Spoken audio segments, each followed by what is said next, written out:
Hello guys, Hamad Mia from MMA Diagnosis, and today we have a very special episode 49 of the podcast. It will be a Brave 48 edition. For those that may not know, Brave Combat Federation is the biggest Middle Eastern MMA organization in the world. It has, generated a lot of talent in big names such as Hamza Chimaev, Amir Albazi, who are all in the UFC, and it's got much more talent within the organization. So the guest today will be Muhammad Abbas Khan, who represents Pakistan. We've got Ahmed Labban, who represents Lebanon.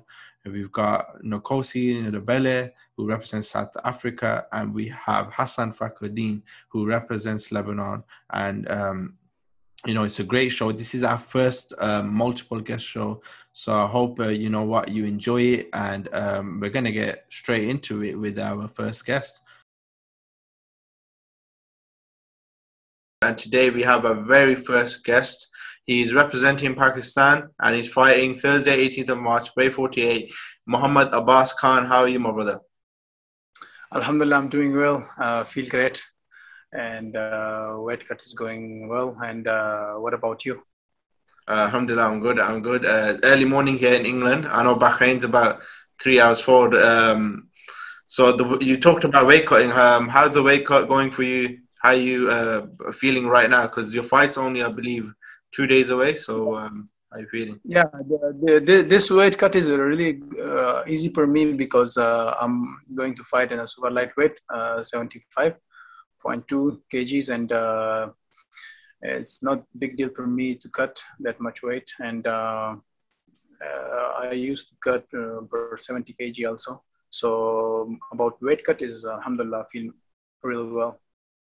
Yeah, I mean, you talked about competing at lightweight. Do you feel like super lightweight is better for you, body-wise? Do you feel like even the size? Yeah, well, I feel I used to amateur compete in a welterweight and 77. So I used to it, and like that guy, like 77 kg guys, and for me it doesn't matter this weight. So last time I fight in a 70.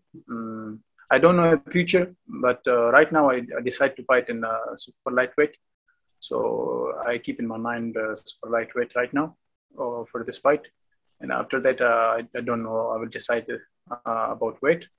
And alhamdulillah, I use already the 77 kg. So it's not a big deal for me, and not I don't have any pressure something, and I'm fighting in this weight. No, there is nothing, because I've been for 2-3 years in welterweight, so for me it's fine. Yeah. So yes. So speaking about that, you said super lightweight's a good weight class for you. Your opponent now, Omar El Dafawi, he's he's a striker, but he's also got a very good ground game. What do you think of your opponent, and how do you feel like your matchup will go? Like his basic game is, background game is boxing, and I'm being a boxer. And my game is also boxer, and he's also good grappler. I play also grappling, and I do strike first, and I also do grounding. I go ground. So for me is like nothing different between me and him. Like he's a striker and he's a grappler. No, I'm also striker, and it's mixed martial arts. Whenever he goes anywhere, I will go to him and I will catch him anywhere. Like he go to ground, I have a plan for ground. I can catch him if he goes stand up with me, and I will be ready for stand up because I know how to handle. Speaking about that, you talking about your striking ground, you train with one of the biggest teams. I believe the biggest team in Bahrain, MMA team, KHK MMA team. How did that happen? Because obviously you're from Pakistan. Where did that story happen, and how did you end up joining KHK MMA? Actually, I used to be in boxing and from Pakistan. Then I visited to Bahrain because my uncle brought me here for work. I leave everything, sports, I didn't think about the sports. Then I come here to start to work. But when you are a sportsman, you have been hard that feeling to be continue your game. So I was looking for a gym here and a club to find out, and the boxing gym, and then I will join the, like, I have a plan again. So then I was looking here around, but I met President Brave CF. So before he was he have one gym called Bahrain MMA. So I joined there with him, and he was teaching me, and he told me that you must start MMA. And when I was joined him with him, and then I was as a work as a coach in his gym, and I trained with him, and we spar, we train together, and then he told me that you must start MMA, good for you. So then I decided to start MMA, and that time Shahid and His Highness Sheikh Khalid bin Hamad Al Khalifa, they made a team, KHK MMA. So that was, I was new in MMA. I didn't compete, and at the same time there was a trials. But after that, there was competition, national Bahrain National Championship. I compete there, and also one time before that I compete in a club. So His Highness Sheikh Khalid bin Hamad Al Khalifa, he watched my fight, and also Muhammad Shahid was there. They selected me, and I'm been from 2015, 16, yes, in KHK MMA team, and been there. And when I went there and there was good coaches and good fighters also. Also Hamza Kahuji with me from Bahrain MMA, and he was also helping me a lot. And then we were trained together, and many guys from Bahrain also, and our coach Ildar Ildarov, he's now Brave CF super lightweight champion, alhamdulillah. And he was teaching me. He's my coach. Like many things I learned from him. And also striking coach, like kickboxing coach Renat, he's teaching me many things also.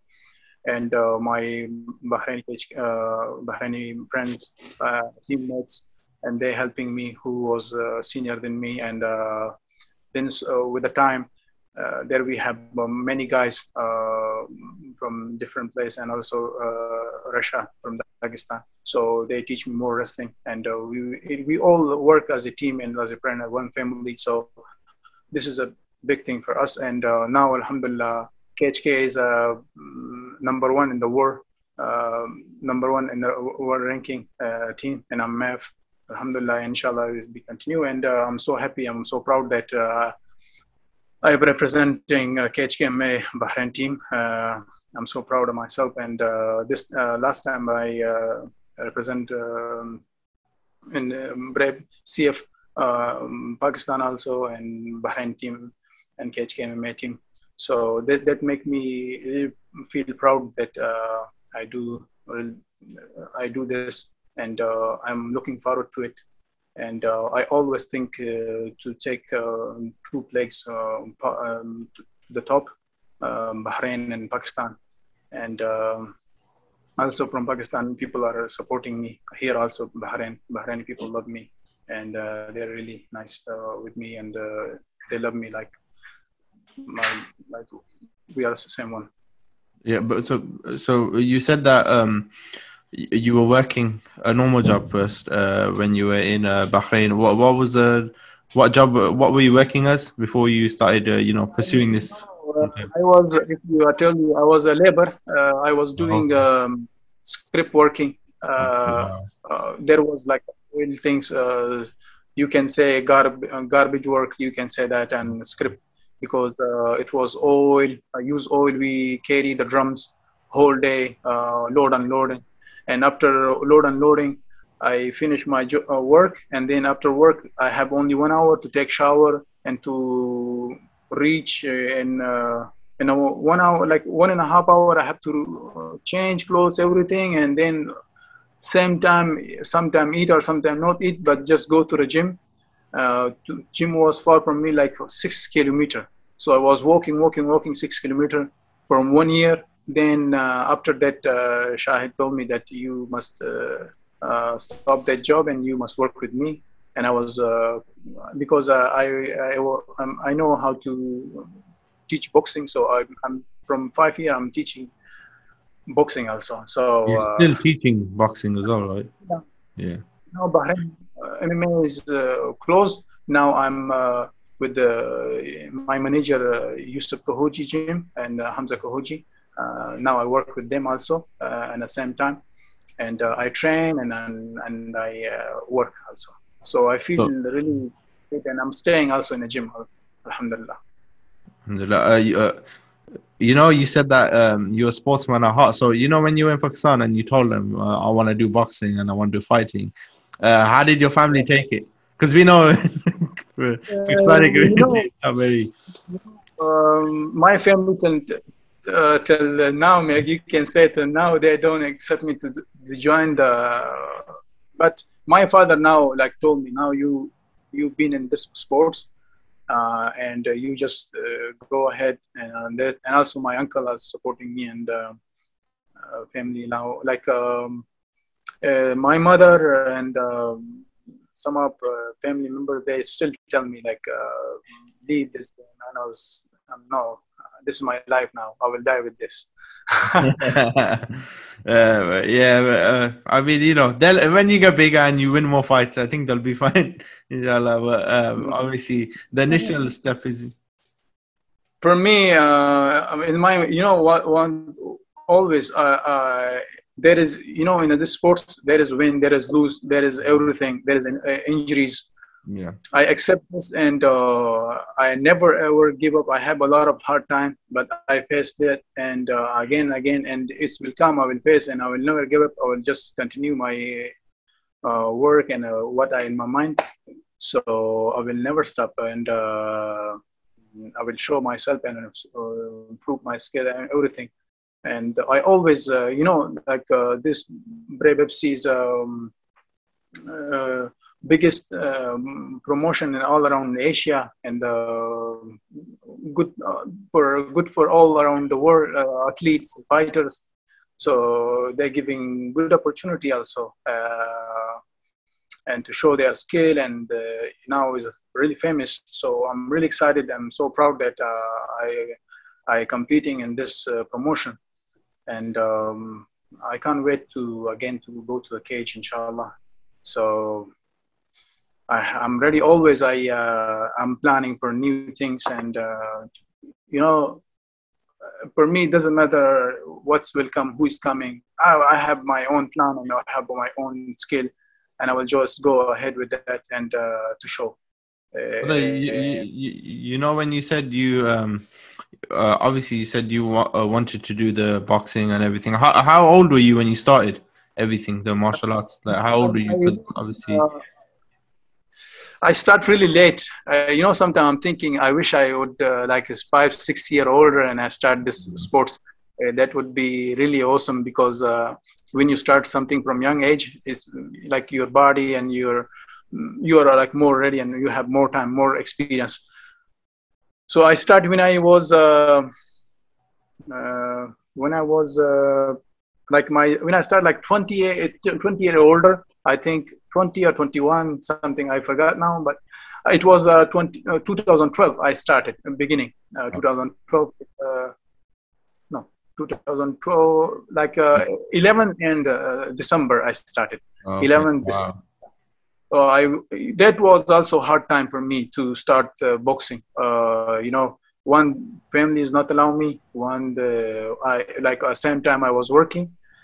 I was working as a farmer, and with the grandfather I will do farming, and after that, like sometime early morning I go by cycle, like 20 kilometer, and there is one guy, he knows just basic, and after that I was also the Pakistan, where I'm living, it's like a fine place, but is some you know, now alhamdulillah everything is fine, but for me it was a little harder. And then slowly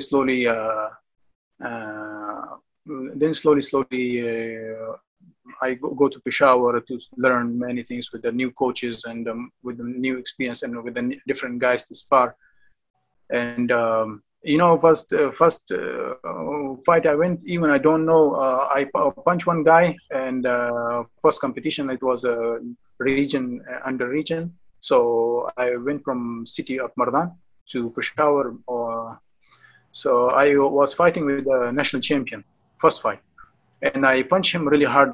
He fell down, and I go like MMA, and I want to beat him on the ground. And he said, because I don't know the rule that time, and still I think fight I have in YouTube also. And okay, wow. Okay. I need to check that out. That just 2 weeks ago I saw again, like, oh, this is my old fight, first fight. Yeah. It was so funny, like even I don't know anything that time. Wow, so you dropped a guy, you didn't know, you didn't even know proper boxing, and you dropped a guy. So that says a lot about your power and your natural talent, raw talent. I mean, you talked about Peshawar. Can you explain to the people about how Peshawar, Pakistan is, and what does it mean to you to represent Peshawar? I born there. I had spent a lot of time there, and I have friends. And when I leave boxing in Pakistan, I have many friends from from Pakistan national team and from KHK team. From KPK, Khyber Pakhtunkhwa. KPK team. I have my friends, and when I leave Pakistan, then I come to Bahrain. Mostly I've got friends like I stopped contact because I changed my mind. I was like, I will not play again sports. But when I start again the sports MMA, then again I connect with my friends. But still, like sometimes they message me, talk to me, and they're really happy about me and supporting me also. Brother, you know what's crazy? You came from Peshawar, you're farmer, you started fighting, then you went Bahrain because of your uncle to work, and then you met Muhammad Shahid. And for people that don't know who Muhammad Shahid is was a pro fighter, and now he's the president of Brave Combat Federation. So it was like it was meant to happen. So you just end up meeting these people who are in high positions now, and alhamdulillah, now you're in the position you're in. So it's an amazing story. And I used to farming. I used to labor work as a building material. This labor people doing. I used many job. How I can say, and even I don't know. One time I go to gym. My father retired from army, Pakistan army. So he have army big shoes, and you know what?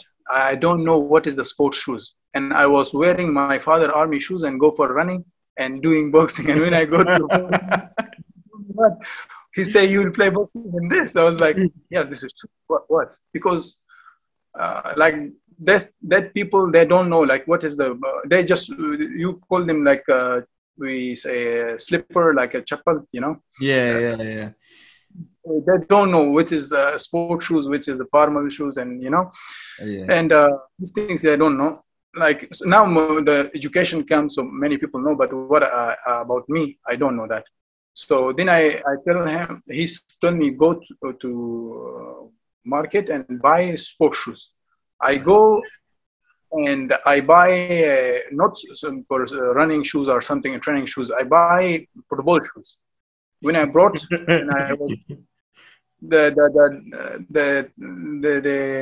football shoes, what they call, it's a little harder. I think this will be good for not broken, and it's really stronger. And he was saying, "Are you crazy? Go and change this."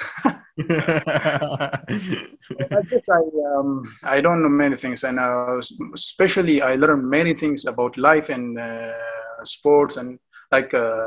When I go to enter to the sports, and mostly here in Bahrain also, I learn many things. What's your advice to the Pakistani people who want to pursue boxing or MMA, and they were in similar position to you? What's your advice to them? I will advise them, believe, first of all, believe in Allah, and like pray and second thing, work hard and believe on yourself and continue. Many people, they just started something and then with the time they maybe get bored or something. The life is like the life is sometimes go up, sometimes down, sometimes go up, and like this. The life is going like this. This is the life waves, up and down, up and down, up and down, up and down. So never ever give up and continue your work. And when you do hard work always will pay, inshallah. And pray and believe Allah first, and pray and work hard, and think that I will do one day something.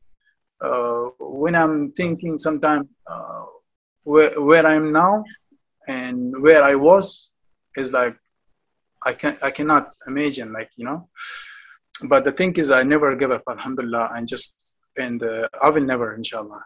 Whatever happens, I will just continue, inshallah. Yeah, I think your story is amazing for people that want to get into anything they want to do and not give up. I mean, you spoke about what we move on from that now. So you spoke about a man by the name of Eldar Aldarov, who's a Dagestani fighter. He's a teammate of Habib's, very good fighter. How has he mentored you? He's the current actually brave champion, super lightweight champion. How has he mentored you and made your game even higher? He's mashallah, a really strong fighter. As a fighter, he's really strong. He last time win by his striking, and he have really good wrestling. And about skill, he have a lot, and he's mentally really strong, alhamdulillah.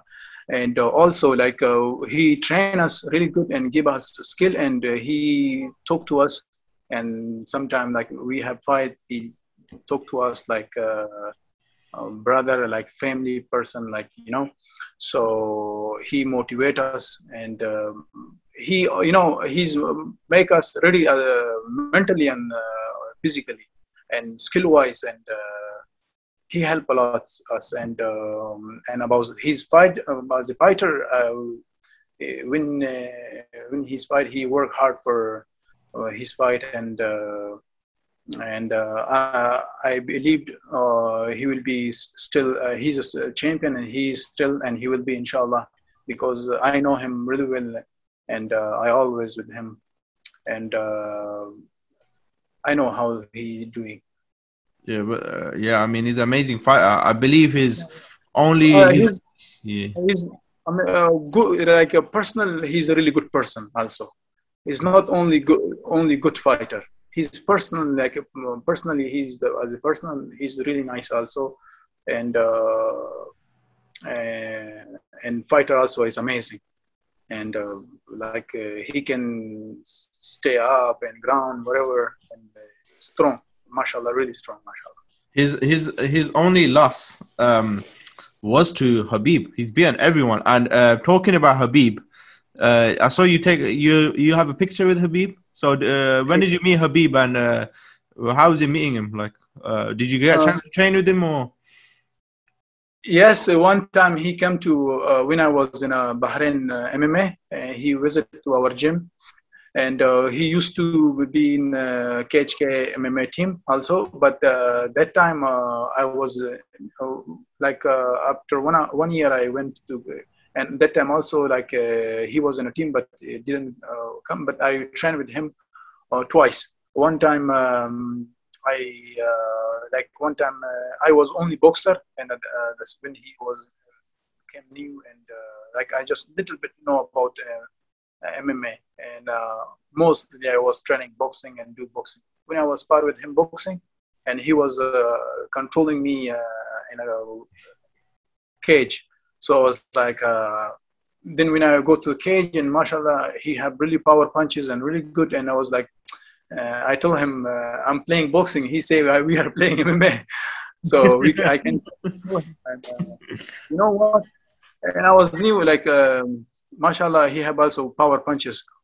When I spar with him, my one eye like I cannot see properly. Like I was fine, no Uh, blue, nothing, but he used too much left hook. And I that time when I was a boxer, and that time I was always play guard down. When I was okay, okay. mostly my left, I would play like when I was boxer, I play like this, like down, and head Okay. movement too much. So now I changed my game about striking also, but I'm not playing like as a boxer. Do you I play think? Do you now think? different. Do you think people underestimate his boxing?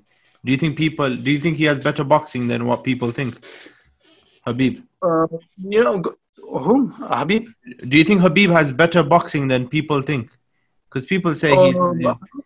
Fine, like about his striking, like what he's have a plan for his opponent, or what like what how he should play. You know, for him, his striking, he's fine. Like people say, well, Habib striking is not good. Yeah, of course, like he's a wrestler. Yeah. His game is wrestling, more grappling, but is not that much bad boxing and something. Last time he throw him with a right hand, Conor McGregor. Yeah. You Drop saw it. that. And many like, and you know, whenever a wrestler when he, this is I have because I have many wrestler we have, and I'm used to spar. I used to fight.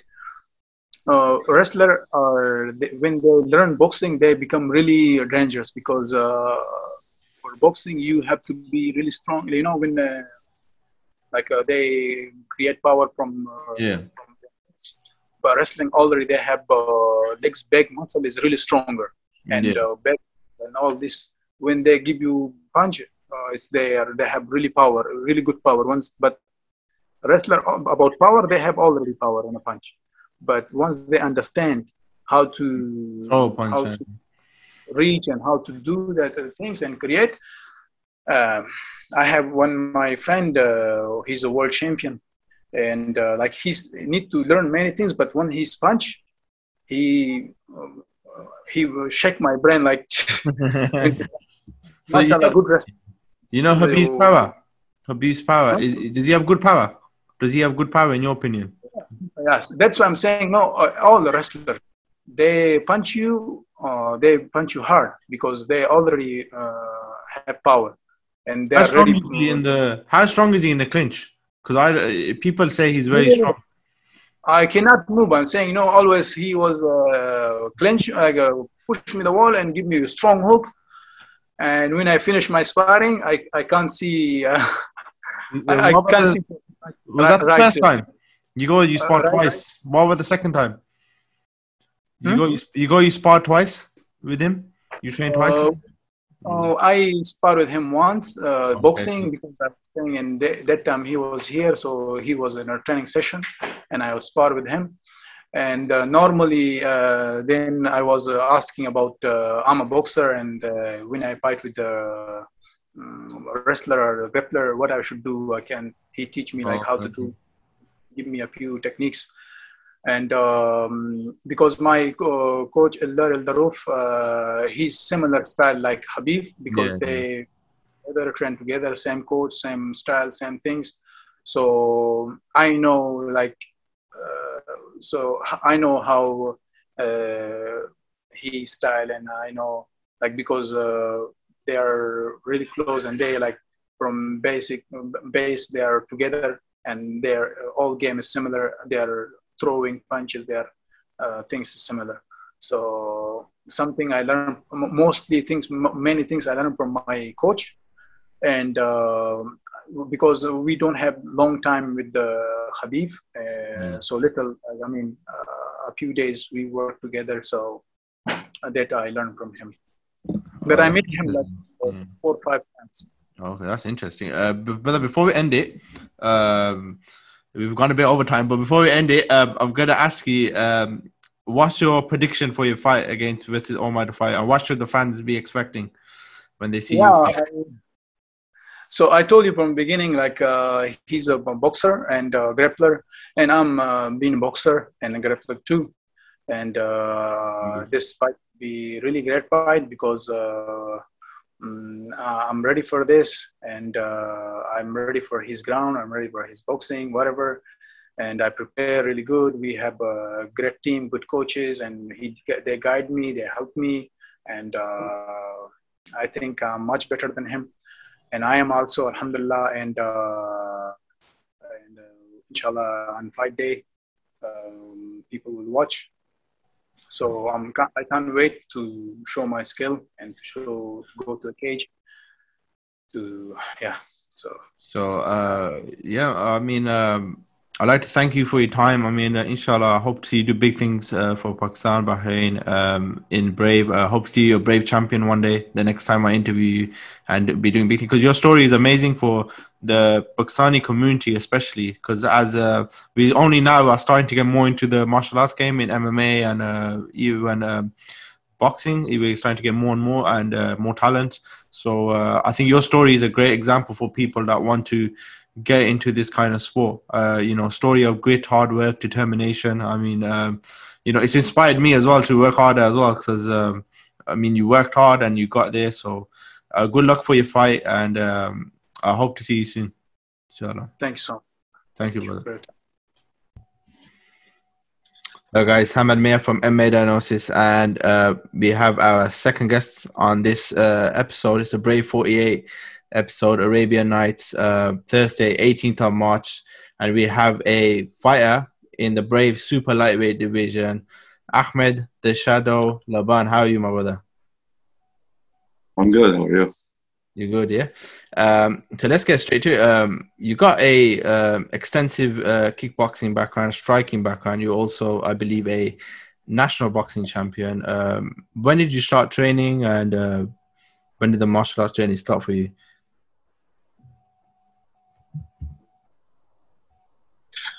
So basically, I started doing kickboxing at the age of 16. All right. Then I turned to MMA at the age of 23. Oh, okay. So, how many kickboxing matches did you have before you made the Yes, I have 40 fights. 35 of them win and 5 losses. Oh, okay. Nice. You're world champion, I believe, right? What time? Sorry? You're a world champion in kickboxing. Yes, 3 times world kickboxing champion. And national boxing champion. National 8 times kickboxing champion. Okay, was that in Lebanon? Because I know you're Lebanese. Was that in Lebanon? Yeah. No, it was in Lebanon. The national championships it was in Lebanon, and the world championships was first one was in Scotland, the second one in Greece, and the third one in London. Oh, okay, nice. And I read somewhere did you train at London Shoot Fights for a short period? Yes, yeah. I trained since 2014 until 2018. Oh, okay, and then you made the switch now to ATT Europe, I believe, with Alexander Rakic and these guys, right? In Croatia. I just declined. Oh. Okay, so yes, I changed. I turned to American top team, Croatia, Zagreb. Okay. After 2018. Okay, so you've been there for 2 years. What kind of guys that people may be familiar with that you've been training with? Like what kind of high level guys? Because we know Alexander Rakic there. Is there any other guys that people may know? Yes, we have some ex-UFC fighters, current KSW fighters, and FNC as well, and more fighters like Erslan fights. He was the title contender in KSW, and Philip Page as well. He fights in KSW, and Francisco Barrio also fights in KSW. And is it Ibo Aslan? Erslan, Ivan Erslan. Ivan Aslan. Okay. Yes. Okay. Yeah. And we have ex-UFC fighters, Igor and Igor Pokrats. Oh, okay. Yes. I know Igor Pokrats. Yes. Yeah. So you got some. Igor, he has like more than 11 fights, I think, in UFC. Yeah. I know. Yeah. I mean, you're training with some high level guys, and you got Yes. you got a matchup in a man from Serbia, Nemanja Yeah. Vukas. How? Perfect. Yeah, yeah. The name's really hard to pronounce, but Yes. there's a lot of hard names to pronounce on this Brave card. But how do you see your styles matching up, and how do you see this fight going? It's gonna be an exciting fight as he's a striker and me as well, and he's a judo background as well, but he's a good striker, and it will be very tough fight. Tough fight. Yeah, I mean he's quite a finisher. You're a finisher as well. So Yes. are we expecting a knockout this fight? No, you don't know. You never know how it will end, but I mean, I think it will end by a way of something. Anything, any strike. I mean, you know, but you're in the super lightweight division. Yes. You know, it's quite a tough division. I mean, the champion Eldar Aldarov is a very high level guy. How have you been preparing yourself to like eventually start fighting guys at that level, like with the wrestling background? And I mean, in Zagreb, Croatia, how intense is the training there? Yes, we have an intensive training in Zagreb. We have good wrestling coaches and jiu-jitsu as well, and we are training a lot, and we're moving forward time by time. So no pressure until I get to the title. No pressure. What made you want to move to Croatia then, from London Shoot Fighters to? So once I left London Shoot Fighters, I had a friend of mine who lives in Florida. He's a Lebanese, and he trained in American Top Team, Florida.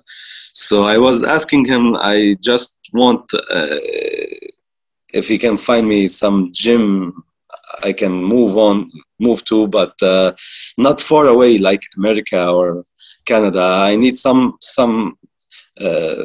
near country to my. So he remembered that he has a friend name is Urosh. So that guy is Rami Hamad. He used to fight in Brave before. Okay. Yeah, and his friend name is Urosh. He's Slovenian, living in Florida. And he told me, look, that guy came from American Top Team, Croatia, and he was tough. He came from there, and he was already tough. So he put me in contact with him, with Urosh, and Urosh put me in contact with American Top Team coach Draže. Oh, okay, nice. So yeah, man, just one meetup, and then look, your life's changing in Croatia, training there. Now. Social media. The power of social media. Yeah. How would you describe Zagreb, Croatia, for people that may have not been there? Or can you repeat the question, please? I said, how would you describe it, the area, like now? Because obviously you moved from Lebanon, London, Croatia. What makes Croatia? Is there something about it there? How is the atmosphere there in general? Okay, first it's a near country, and when I started to visiting this country, I really like it. It's quiet, and that's what I need. And of course, the gym is very good. So these two things that make me like that convince me to stay in Croatia.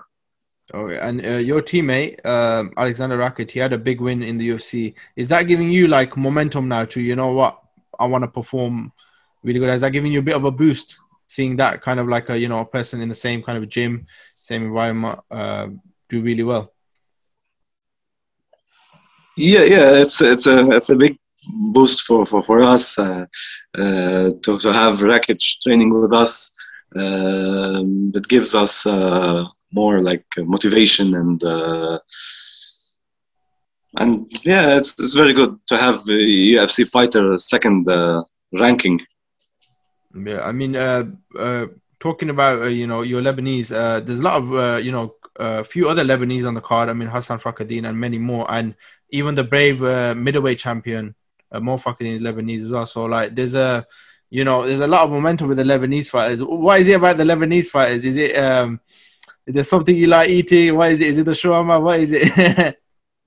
What is what? Sorry. What is it? What is it with the Lebanese fighters? I mean, you know, you're all on a like solid run, like generally as a like pack of fighters. I mean, we're seeing a lot. Yeah. So as we are Lebanese, we like the sport, and we like to give it 100% and to be something like big in this life. So that's why we are many in this card, and I'm really proud of that. Yeah, I mean, I thought, you know, you would have probably went Canada to try start with the Faraz Zahabi, but I guess he's Lebanese as well, right? So yeah, but I never thought to go very far away from my country. Yeah. That's why better to go to the nearest country. Yeah. And train, so when I want to go back as a vacation, I can go to see my family. And yeah, TriStar is a very good gym, but it's not the only gym. Yeah. Where you have another kind of gyms, good gyms. That's why. Yeah, I mean, ATT Europe's definitely coming up, and to be honest, I didn't even know about ATT Europe until I actually started researching a bit more about Rakic. And ATT's got so many different facilities now, like in Florida, you got Croatia, and American Top Team. Yeah. Top Team. I mean, like, yeah, it's the only branch in Europe is American Top Team Zagreb. Are you looking to do like you know, go there as well, like in Florida in the main base to train as well, like to mix it up a bit, or? Maybe, like, I don't know, maybe in the future just for a training camp, just to mix up with partners, but not to stay there. Yeah. Just to as like training camp, like 1 or 2 months. Yeah, I mean, obviously you've talked about ATT now. There was a fight that came on yesterday. Leon Edwards versus Bilal Muhammad, and there was an eye poke. Do you think in MMA there should be a change of gloves due to a lot of eye pokes? And have you like experienced that before in your kind of career? No, thank God I didn't experience that before. And yeah, it was really bad to know that what happened in this fight. And yeah, but he was unlucky. And yeah, what happened is, like, it has to stop the fight because the doctor said that. And I mean, because like obviously eye pokes, groin strikes, things like that. Do you feel like? Yeah, of course, it's illegal, and it has to stay illegal because it's not a technical or what like it's not a technical way to throw a punch. Or an artistic way. It's not an artistic way. Or on the ground, of course, it's a weakness that God created for us. So it's not an artistic way. Yeah, because I was just going to say to you, because you come from a like kickboxing, boxing background. You know, when you switch to the MMA gloves, was it hard to adjust, like not pulling your hands out, kind of, you know, to parry and to think? Because obviously that's where a lot of eye pokes are coming in, where fighters are pushing their hands out and parrying, and it's a natural move. So obviously it's a common problem in MMA. Do you feel like they should make it like the Pride style kind of gloves where it's curved? For me, I never experienced that before because I'm a kickboxer, so I used to close my hand. Maybe if I'm a wrestler, wrestlers start doing like this, so maybe they used to open their. For me, I never experienced that, and but I'm worried if somebody do it for me, so then the fight maybe will be stopped and it's no contest. It's very bad to prepare for a fight and it end up by no contest. Yeah, I think that's like the worst way. You're training like, really hard, and then there's no winner. Talking about your fights 3 days Yeah. away, about 3-4 days away. How's the weight cut going? Like, how is it? Is it like a big weight cut for you, or is it? You know what? It's not too bad. It's quite easy. Yeah, for me, I have 6 more kilos to cut until Wednesday morning, but it will be fine because I don't like to cut my weight time before because I will feel like weak. So I prefer to cut it in the end of 2 or 3 days, so I can feel this weakness just for a couple of days, not more, like little time, little period of time. All right. Because how heavy do you be then generally? Because obviously you're in super lightweight. What weight do you start at when you camp then? Are you starting out like quite heavy, or is it? What is my walking weight? Yeah, your walking weight, like Yes. Generally. Like... I'm 87. Oh, okay. 87, and I cut Wow. for 70 to 75. Wow. Okay, so 12 kg. Okay, that's not. So yeah, 12 kilos. Yeah. Okay. Sorry? That's not too bad. That's not too bad. I mean, we've seen more crazy. Yeah, not too bad. Yeah. And I used to fight on welterweight divisions to 77, but when I came to Brave, there's no 77, just 75 or 79.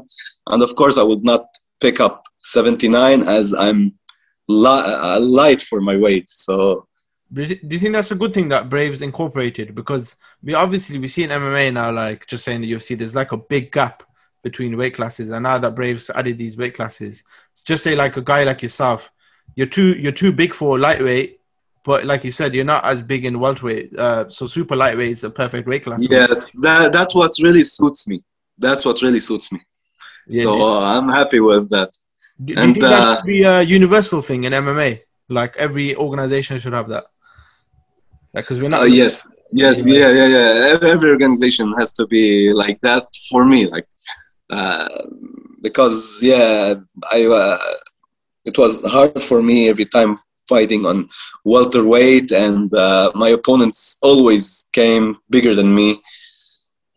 But now it's much better that I'm. So what I did that I gained more muscles. I trained more. My walking weight was like 83, and I just cut 6 kilos to 77 before.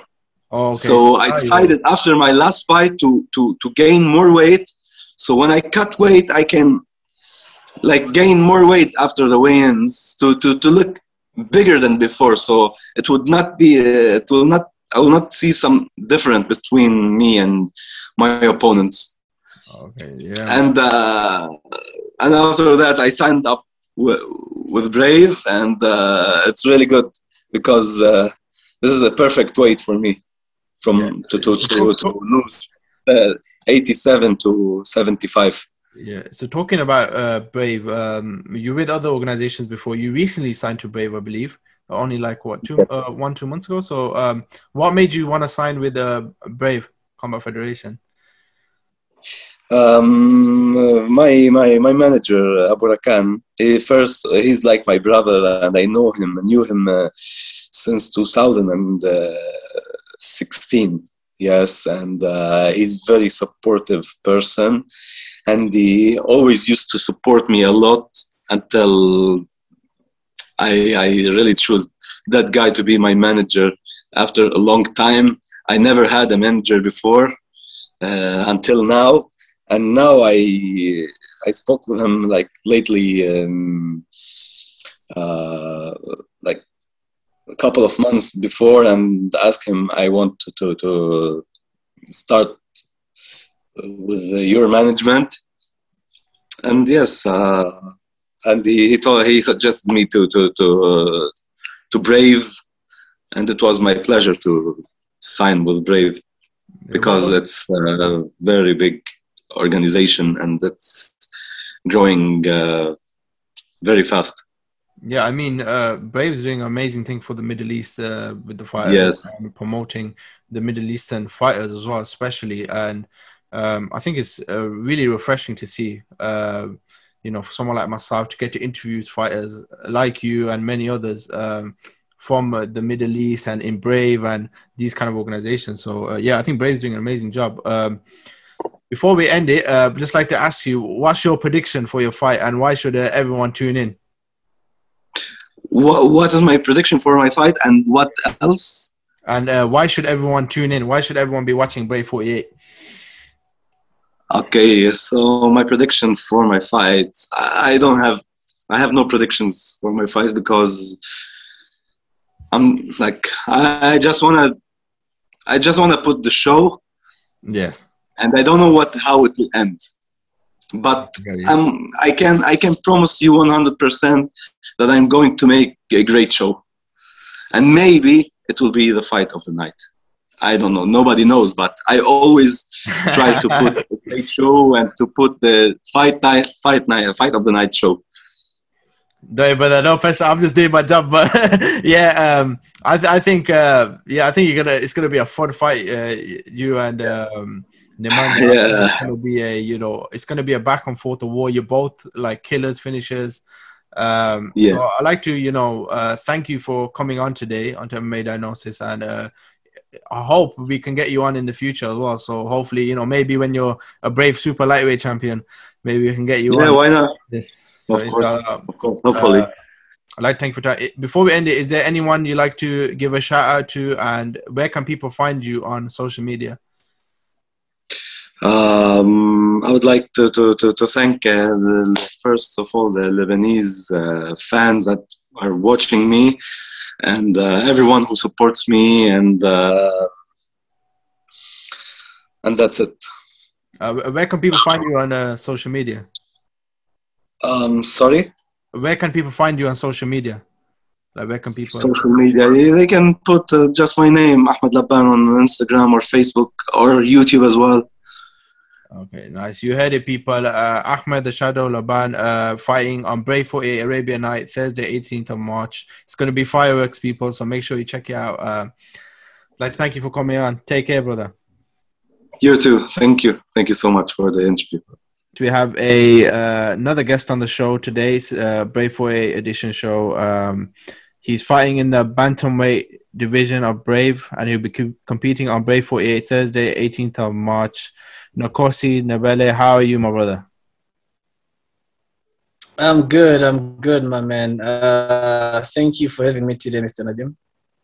Yeah, it's an honor to have you on, man. I was looking at your last fight against Zia Mashwani and Brave 45. I mean, spectacular performance, man. Like, full-on striking, knockout power. I mean, we saw the full display there. How was that victory for you? How much buzz did that give you?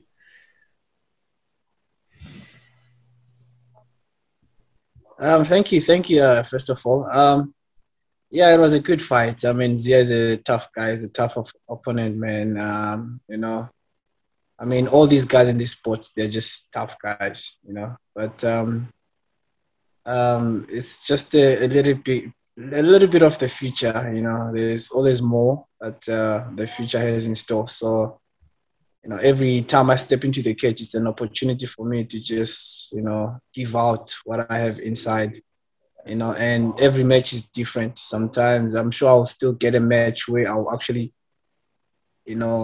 lay everything out to say, ladies and gentlemen, this is what this guy has got. But yeah, until then, we'll see how all the fights goes. Yeah, I mean, you're considered like one of the big talents from Africa. Does Africa being such a big region, does that put a lot of pressure on you? You're considered, like you said, the future. So yeah, it does, in fact, because if you're from Africa, I mean, it's actually very rare, especially South Africa. When you mention South Africa, there's not really like a lot of names that just come out and say, you know what, when you're talking South Africa, you're talking these guys. When you're talking South Africa, you're talking these guys. So I feel like, I'm that one guy, or I'm part of those guys who have to lay a strong foundation to create a little bit of respect from people from Africa, or from fighters from Africa, especially South Africa. So I have to, lay that foundation properly and solid so that, any upcoming fighter, as long as they are mentioned they're from South Africa, then it just creates that little bit of, vibe to say these guys are dangerous. Yeah, that's, I mean, talking about South Africa, your amateur pedigree, like you've had a lot of amateur fights, and I was reading an article where you said that you want to get away from that now, where your amateur fame and you want to be known for your professional, right? I think with your last fight, I think you cemented yourself more in the professional. I mean, I watched even your fight with Ahmed Faras. Oh my God, man, that was such an entertaining fight as well. And honestly, man, I can't wait for your upcoming fight. I mean, you was initially supposed to fight Tariq Ismail, I believe, Desert Storm. So your opponent has now changed by the name of Abdul. Oh my God, I can't remember his name now. The Frenchman, right? Abdul. Yeah, it's very hard for me to pronounce. I just know Abdul.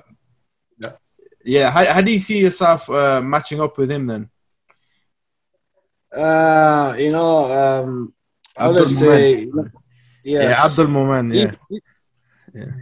These things happen, in our sports. Sometimes an opponent gets an injury, and then things. I'm just grateful that Abdul accepted the fight, and I'm still able to fight. Big ups to him, and it doesn't really change anything. Because every time I step into the cage, it's all my game. Obviously, you have to watch your opponent, but it's when I'm getting in there, I have to force him to play my game. I don't have to change my style or lower my skills a little bit so that I can try and fight his own game. So it's still gonna be my fight. Same mentality, same mindset, same skills. Just maybe different approach as I was gonna fight Tariq, but it's still the same thing for me. Yeah, I mean, it must be hard though, like to see a sudden opponent switch, different styles, different. Abdul Moment, he's got a lot of wins by submission. Is that what you're kind of focusing on? Focus on the grappling defense, that kind of thing. Because a lot of your wins are by you got submissions, but you also get a lot of knockouts. So. Yeah. So he's gonna have to try 10 times more if he wants to finish me on the ground with that submission. And at the same time, he's gonna have to have the gas for it, because if he doesn't have the tank for it, then he's just gonna mess up his rhythm and his momentum. But yeah, I mean, I've fought grapplers before, and I know how it feels. I've learned my lessons in some of the past fights, and it's not gonna be anything different. We've been working very hard with my coach, especially on the wrestling side and grappling side. So it's gonna be good. Hence, if he's that one fighter who's gonna challenge me to the ground and make me, showcase my skills on the ground, then so be it. Okay, yeah, I mean, like your fight with Ahmed Faras, the amount of scrambling and the different movements. I mean, it's going to be a bit tough for him to even get a hold of you. It looks like the bantamweight division now in Brave. It's quite an open division actually. There's not a champion, I believe, right now. It's vacant. You know what? Do you see like there's a few fights for you, and then you're fighting for the belt? Hey, I'm not fighting is what I like to do. And I know, any guy that they bring to me, every guy that is going to come face me, they're all going to fall left, right, and center, and I'll remain standing. And obviously, the benefits of that is that gold. You have to go for that gold. So, so I'm not that guy who's gonna like, give me the belt now, give me no. I wanna have it at ease, bro. It must just come to me at the right time, at the proper time. And as I continue slaying all these giants, you know what? That's exactly where I'm going. If it happens this year, if it happens next, I don't mind. I'm ready to go. Yeah, I mean, you'd be the first, I believe, the South African Brave champion. So Yes. it's quite a big deal. I Yes. mean, Yeah. like you said, how do you see yourself in this division? Like, where do you see yourself, like, in the bantamweight? Like, do you see yourself like, you know what, I'm already up there, or do you feel like a few more fights and then we get to the big boys? You know what? I believe every boy, you know, all these guys are tough guys, but I'm ready. I'm ready. Give me any fight, anytime. You know, few more fights, 3 more fights. I don't know, 2 more fights. I'm just ready. You know, because I'm in this game to fight anyway. I mean, I'm in this game to slay the giants. So I'm just in it. You know, give me a fight. I'm ready to go, bro. Yeah, I mean, we're seeing the Brave flyweight tournament folding. I mean, the way it's looking, there might be a Brave bantamweight tournament soon. That's what I'm gonna predict, Yeah. anyways. So, Yeah. you know, that'll So be fun to see some of the matchups. I think it would be very, very cool, you know, if I become the first South African champion from Brave. I think it's gonna be super, super cool. That's actually a wonderful goal to actually focus on, and yeah, you know, running to it. Okay, nice. I mean, talking about South Africa, how is the MMA scene over there now with guys like yourself exploding? And is it getting a lot bigger now from a couple of years ago, or do you still think there needs to be a certain amount of development? There still needs to be a lot of development on it. You know, bit by bit, it's being recognized. You know, we have got some likes of other guys who are fighting in other organizations like One Champion, UFC. So, you know, those guys, you know, like Brave now. So we are really like lifting the MMA flag in South Africa a little bit higher. And, you know, few people are taking notice of it, you know, and I can say it's actually better than before, but I think it can get better. It can get better, you know. Yeah, I mean, we got AFC over there, I believe. Yes. EFC, you know, EFC is not happening now. We don't know when they're going to open. But, you know, in spite of EFC being there, you know, it never really caught too much attention. I don't know why, or is it just the people? But yeah, it never really did catch too much attention to a lot of people. And a lot of people, if you say I'm doing MMA, mixed martial arts, still think, what is that? Yeah, I mean, yeah, I don't. Say boxing.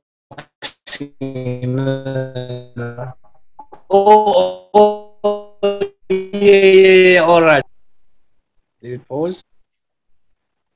Yeah, pause. Okay, it's all right now. Yeah, yeah, okay. Yeah, I was just gonna say, like, I was just gonna say that it's kind of crazy that organizations like the UFC and things, they haven't been to Africa. I mean, Africa is such a big continent. Like, it's a big market. Like, you know, there should be a bit more exposure, I believe. And I think Brave's kind of helping with that. They're getting more African fights, and it's actually you know, really good what Brave's doing. Yes.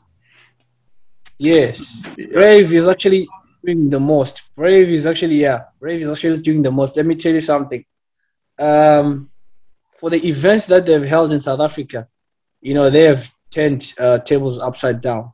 And, you know, hopefully as they continue doing more events there, you know, definitely they will have a lot of people. I mean, already, you know, with my previous fights that I've had for Brave, you know, we've had, like, you know, MMA South Africa recognizing the you know, like organization like Brave, to say we've got our own fighters fighting there. So now everybody already is like, okay, you know, this MMA thing, what's happening here, and it's already giving upcoming fighters a little bit of hope, you know, and they are also like training and seeing themselves fighting for organizations like Brave, and yeah, you see, so Brave is actually shaking the world there. Yeah, I mean, it's nice to see, man. I mean, do you feel like with you now, being in this spotlight now, you're on Brave 48, you know, big card. Do you feel like it's your kind of duty to be a role model now for these up and coming South African MMA fighters? It's actually an honor to me, you know, to be in this position, and I'm humbled. deeply because it's an opportunity that I feel a lot of fighters in South Africa that I used to look up to should be having. But here I am, standing in that gap, and it's a blessing for me. I feel blessed, and I thank God for that. So, hence, what I do now with my fighting career has to be proper, because there's a lot of upcoming fighters, and there's a lot of people who are looking up to me now. So, I have to put in the work so that I motivate them as well, and if they really want to be fighters, they can get into it, or if someone else looks at it, that can help with the sponsorship as well, and for MMA fighters in South Africa, because then I'll be opening those doors, for MMA to be seen all around the world. And then, yeah, man. So what I do now, going on forward, really matters because a lot of people are looking up to it. Nice. I mean, if you could, before we end the interview, if you could just give me your prediction for your fight. How do you see your fight going versus Abdul Moment? Are we seeing a finish? Are we seeing a submission? A wall-out war? What are we seeing? It doesn't matter where it is. It keeps it standing. It's gonna be a knockout. It's gonna fall. It goes to the ground. It's gonna be a TKO or ground and pound. So it doesn't matter. First round, if he opens that gap, it's gonna be down. But anyways, I don't think it will go all 3 rounds. No, first round or second round. Yeah. Okay, you heard it, people. Nkosi Ndebele, he's fighting Thursday, 18th of March. He's like I said, it's going to be a finish. It's going to be fireworks. I mean, you need to watch this guy fight, man. South Africa's finest. Scrambler, knockout artist. I mean, I could name it. Thank you for coming on. I appreciate it. Wish you well for your fight. And hope to see you in the future as a brave Bantamweight champion, man. Thank you, brother. That's actually very true. You must remember this day. You must remember this day because I'll remember it too. Because it's definitely going to happen, I'm telling you. I appreciate it. Where can people find you on social media?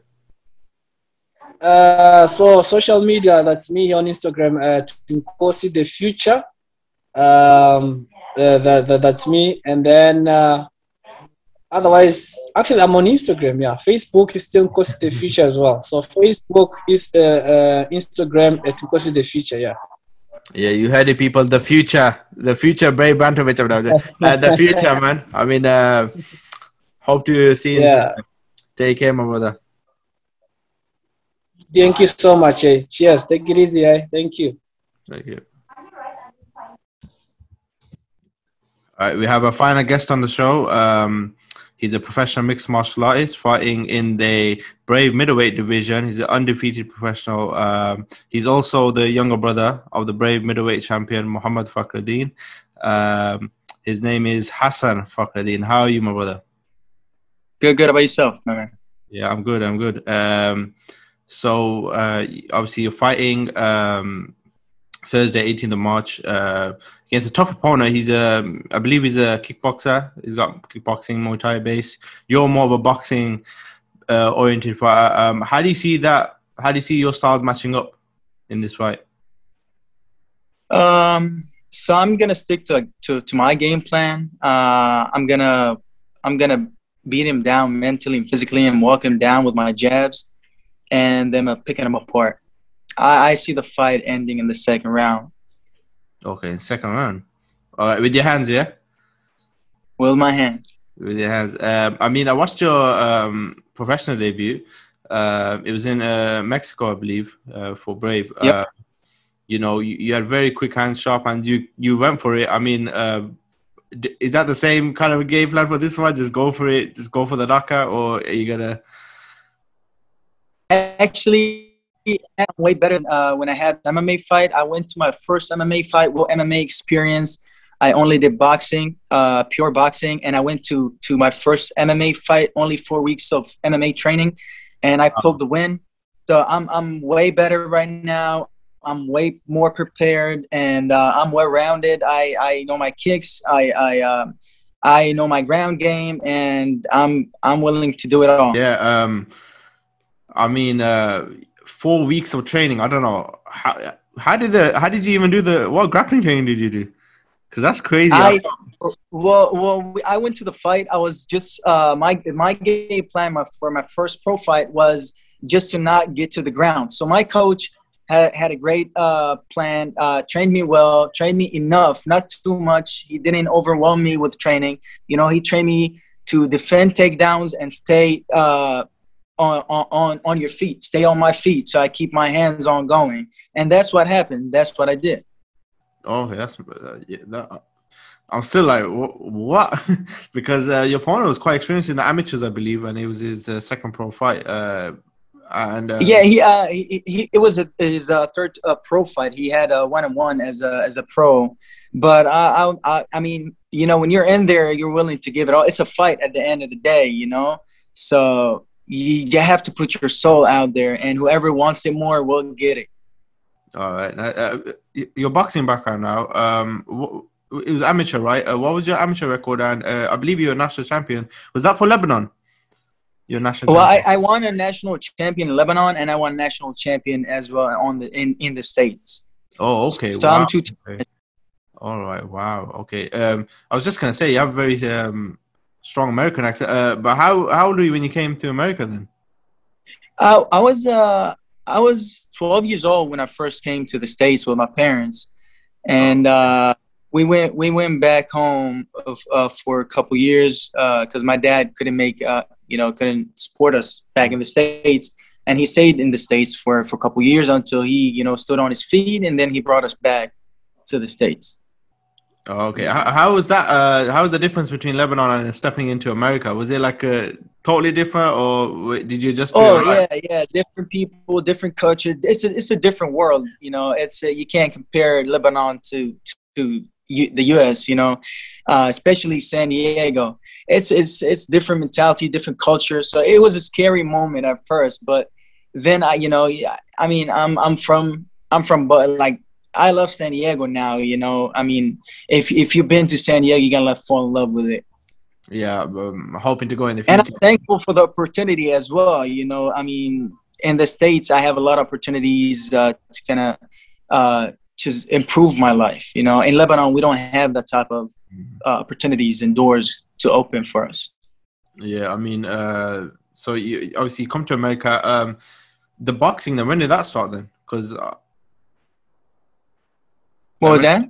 I said, when did the boxing start then? Because you obviously land in America, and then when did you start picking up the boxing? I started boxing at the age of 14 years old, and then I started doing amateur fights, and then Muhammad joined me after that, and he started doing boxing, and then he went to MMA, and me and my little brother continued with boxing. And until I had my first MMA fight with Brave, and then that's when I fell in love with the sport and started training and started doing MMA as well. Oh, okay, well, that's crazy. Is it Muhammad your older brother? Yes, sir. Okay. I thought you said younger brother, but okay. Well, my younger brother boxes as well. So. Oh, does he? Oh, okay. There's three of you. Okay. I didn't know that. You're the middle one. All right, that's interesting. You know, you're essentially saying you started first in the martial arts for all three brothers. Yes. I started first, and then Hussein joined, which is my little brother. Oh, okay, that's crazy. So you know, you're obviously your older brother Muhammad. He's the Brave middleweight champion. He's broken the KO records in Brave. He's looking to become the double champ now. Does that make your expectations even higher now of yourself? Like, you know what, my brother's done this, I gotta kind of perform that same way. Does that put a bit of pressure on you? Or is it just, you know what, it's always been not really, no. My brother has a style, and I have my own style. I fight different, you know, a little different, slightly different. We're both strikers, but I fight a little different. And when I'm in the cage, I have no pressure. You know, I don't think about the outside world and what's going on and what people think. And, you know, when that cage door closes, you know, it's just me and my opponent. And it's just time to put it on and do what I train every day to do. Yeah, I mean, you're both killers because I was watching. You know, when I watched your pro debut, what was fascinating was the guy kept on throwing a lot of leg kicks, and you wouldn't check them. So I was like, you kept on slipping away, but you were really good at evading it. So that I definitely noticed a lot of things that like you just probably were just naturally good at it, man. Because it's crazy, like you said, 4 weeks. Was that including Muay Thai as well? 4 weeks.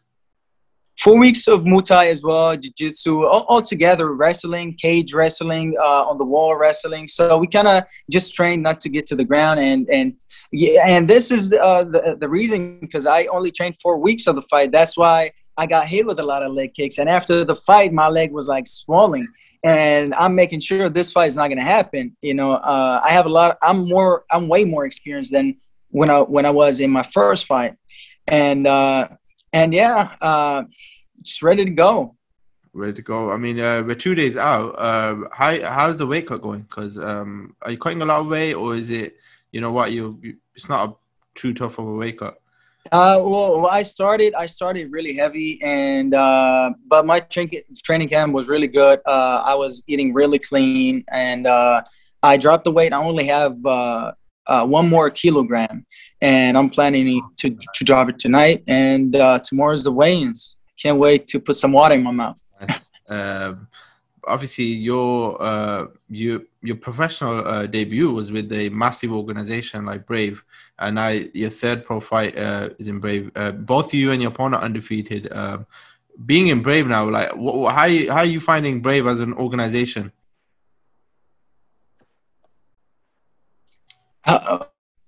What? I didn't hear the last part. Yeah, how do you find Brave as an organization? Like, how have they treated you? How has it been, the experience so far? Actually, I had a lot of great experience with Brave. You know, everybody's nice here. Everybody's treating me nice, and I'm proud to be one of the fighters in Brave. You know, Brave is constantly growing. Every single event is just becoming bigger and bigger, and I'm really honored to be one of their fighters, and I'm looking forward to grow with it. Yeah, I mean, speaking about the card, I was speaking to before you, I was speaking to Ahmed Labban, and I was saying to him, why is there a lot of Lebanese guys on this show, man? Like, what is it about the Lebanese guys? They're all like fighters. You know, what you like eating, man? Yeah. I mean, well, I mean, it's called the Arabian night, so there's a lot of Egyptians. There's a lot, so it's kind of like all over Middle East, you know. But I'm really happy that Brave made that as an Arabian night, just to show what we are capable of, you know, us as Middle Easterns, because you know a lot of promotions don't take us serious in the fighting world. And, you know, Brave has given us the opportunity to kind of show the world what we have and what we're capable of, you know, and I'm really happy that they did that. Yeah, I mean, yeah, it's nice to see, you know, the Middle Eastern talent showing, especially in Brave.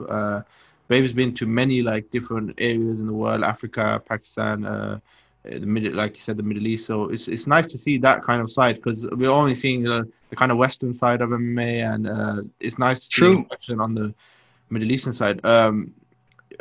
Generally, fighters, they have a one facility where they train their mixed martial arts. From what I've seen from you, you train at multiple gyms, I believe, like for striking. Yes, you know, every gym is specialized in one thing, you know, and I try to get the best of every gym. So I try to train my jiu-jitsu and my MMA grappling in 10th Planet Jiu-Jitsu, which is one of the best jiu-jitsu gyms in San Diego. And I get my Muay Thai in Switch Muay Thai in San Diego as well. And my boxing, I still train in my old gym, which is Old School Boxing Center in San Diego. So I want to get the best of every gym out there. You know, I want to get the best work out there. All right. So you don't have a like head MMA coach that like blends everything? I do. His name is Coach Mololo, but he couldn't make it with me here to Bahrain. So I brought my little brother, the guy who fights as well. All right. Nice. Is he just a boxer, or is he going into MMA as well? Well, he's training MMA with me now. He's planning to kind of do some amateur MMA fights and get ready to turn pro. And he's a hell of a fighter. You're gonna watch him one day, and you're gonna recognize him. You're gonna remember. Yeah, I will remember it. How old is he compared to you? You're 27, so how old? He's 24 right now. Oh, he's 24. Okay, we're around so you talked about 10th Planet now, San Diego. I'm a big fan of the owners of them, Richie Boogeyman Martinez, I believe, and Gio Martinez. So yeah, so they're like killing the game in submission grappling, and they have been for years. So how is it kind of being under the tutelage of these kind of guys with your jiu-jitsu and everything? Has that, like, do you feel like your games now, your jiu-jitsu game's gone way higher since your professional debut? Yeah, definitely. I mean, I have improved substantially. Like I'm on another level on my jiu-jitsu game, and I'm originally I'm a strong like wrestler, so it kind of helped me with my jiu-jitsu game, and it kind of helped me improve faster. Why 10th Planet though? Because like there's a lot of different gyms. You got Gracie Bar, you got Cultivate, you got many. Well, to be honest, that's one of the gyms Muhammad recommended when I had my fight with Brave, because I did not train MMA whatsoever before that. So he's the one that told me to go to that gym, and I've been there since then. I had my first fight. It was a success. I trained well for it, and I was happy where I was. So, and that's how it started. So what we're gonna do? We're gonna do electric chair. We're gonna do a twister. We're gonna pull something off this fight instead of the striking. No submissions. I love striking, man. I train jiu-jitsu just to be prepared, but I love striking. I would love that the fight to stay up and just throw bunches and punches.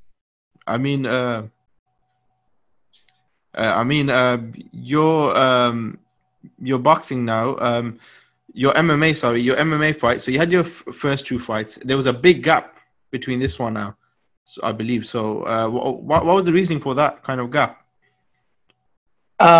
Between the second and this one? Yeah. Well, COVID happened because I had my fight in February 30th. 29th, actually. I'm sorry, 29th. And then every country shut down because of COVID, and everybody was staying home. But then I had a couple opportunities with the LFA on UFC Fight Path. It was my fight. It was on January 5th, but that fight didn't go through. The other guy got injured, and then after that, I had COVID. I stayed home for a couple weeks. And until Brave hit me up, and that's when I came back to it. I started training and preparing for this fight. All right, nice. So your brother now, you three now. So are you both all training together now, or is it like he's training one place, you're training somewhere, or is it? I train in San Diego. Who you talking about, Muhammad, right? Yeah. Yeah, I train in San Diego. He trains in Lebanon. But I'm planning after this fight, I want to go down to Lebanon, get a camp with all the Lebanese fighters, and prepare and kind of like help each other out and grow as the Lebanese team, as a representation for Lebanon. Yeah, you just need Faraz Zahabi now as the head coach, and then it's perfect. Yeah. You got that full Lebanese all-star team. But now I was gonna say that's crazy though, because back in the day in MMA, like it was the best thing to do is go to America. But now we're getting like, guys, you know what? We stay in our home country and we just build up and we become. Oh yeah. It's amazing to see now. You know what? There's a hidden talents everywhere. It's just the opportunity that you get. Sometimes it's not what you know, is how like it's what do you know? It's every country has a hidden talent. It's just like it's not discovered yet, and that's what Brave is doing. Actually, it's opening doors to a lot of countries to show what kind of hidden talents it has. Especially us Middle Easterns. Nobody takes us serious in the fighting world, and we have a lot of people that actually fight. And we only need an opportunity. That's all we need, you know, to kind of help each other out and kind of improve and gain that experience on that, you know, elite level. Yeah, I mean, I gotta agree with you. Like guys like Hamza Chimaev now, they came from Brave, like the hidden talent. Yeah, Brave, and then they came into UFC and made a big name. I know he's not Middle Eastern, but he's still from a region where, you know, MMA is still growing in Chechnya. But it's nice to see the hidden talent. Before we wrap the interview up, I'd like to ask you a few lighter questions. So we're gonna start off with your favorite striking technique. It could be a combo. It could be anything. well, it's kind of a secret. I'm just kidding. But my kind of my jab. My jab is what I use a lot. It's my lead. You know, my lead hand. So I use it a lot to check my opponent out, check what he had and what he has to offer. If I threw my jab, what kind of reaction he's gonna, you know, give me. So my jab would be my best kind of my favorite punch to throw and kind of, you know, take the fight, see the fight where it goes from my jab and my opponent's reaction. Nice. Your favorite grappling technique, submission? I'm gonna guess, is it ground and pound? Actually, Americana. I always in my jiu-jitsu pros, the most I did is the Americana, and that's actually how I won my second fight. I had an Americana submission, so that's one of my favorite, and I'm really good at it. All right. Favorite kind of takedown? Takedown. What's the one that you go for? Like, you know what? You know what? To be honest, I don't really go for takedowns. I try. Jump guard. Don't have me jump guard. I try not to go for takedowns. I want the fight, just like I said. I love striking, and I want the fight to stay you know, up and you know, on our feet. But if he tries to take me down, that's when, you know, I'll be prepared for him. But I rarely go for takedowns, so I wouldn't pick a favorite takedown. All right, so you're more of a sprawl on brawl guy. Yeah, so I'm gonna give you a few names. I just want you to give me your preference on this style. I know you're a boxer, so we'll start off with the most famous, Muhammad Ali or Mike Tyson. That's Mike. Muhammad Ali or Mike Tyson? Do I have to pick one? Yeah. Yeah, you gotta pick one.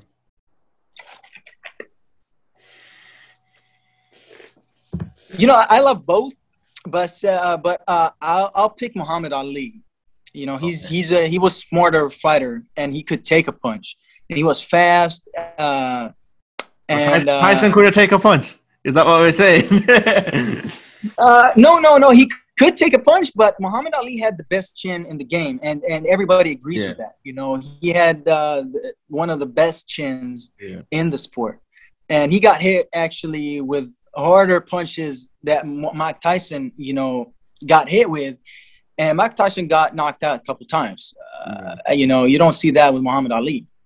Yeah, that's true. He got up every time. So, what do you think makes someone have a good chin? Do you believe it's genetic? Do you believe it's the neck muscles? What's your opinion on that? You either have neck muscle has something to do with it. You know, it helps the neck not to kind of like go back, snap back when you get hit. But getting knocked out, I think that's genetic. Some people and on your the way, you know, you live your lifestyle, if it's healthy or not. You know, some people are too dehydrated; they get lights out quick. And some people are healthy and they can take a punch. They have a lot of oxygen going up and down in their brain. So, and I believe it's part of genetics as well. So some people can take a good punch, some people can't. They have like, what do you call it? Like glass jaw, what? Light chin or something. It's just, glass chin. Glass jaw. That's what I said. Glass jaw. Yeah. Yeah, I mean, they say Amir Khan has one, but I don't know. Amir Khan, the boxer, Amir Khan. that. They say, but I don't know, because I tell you what, he's been hit and he's gone up. So maybe his chin's not good, but his recovery is okay.